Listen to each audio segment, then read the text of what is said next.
দুই নাম্বার কারণ, নারীকে আমরা ক্ষমতায় দেখতে চাই না এই জন্য।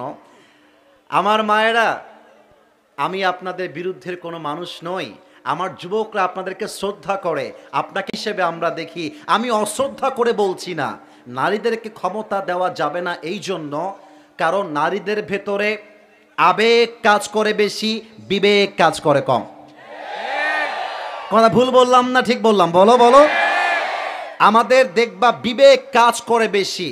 ইভেন পুরুষের মন কিন্তু পাথরের মতো শক্ত। হাজার কষ্ট পেলেও পুরুষের চোখ দিয়ে পানি নয়, মুখ দিয়ে মুচকি হাসি বের হয়ে যায়। আর নারী একটু কষ্ট পেলেই ছ্যাঁকা খেয়ে ব্যাকা হয়ে যায়। তো নারীকে ক্ষমতার চেয়ারে দিলে কি হতে পারে? মনে করো বাংলাদেশের সাথে ভারতের যুদ্ধ শুরু হয়ে গেছে, এক্সাম্পল দিচ্ছি, আর ক্ষমতার চেয়ারে বসে আছে একজন নারী।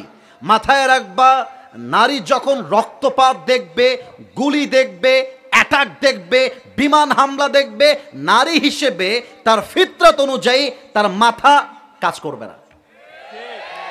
আর পুরুষ মানুষের নেচার হলো, তার সামনে কাউকে যদি কোপ দিয়ে কল্লা আলাদাও করে দেওয়া হয়, পুরুষ পেছুপা হবে না, পুরুষ সামনের দিকে এগিয়ে যাবে। এটা নামই পুরুষ।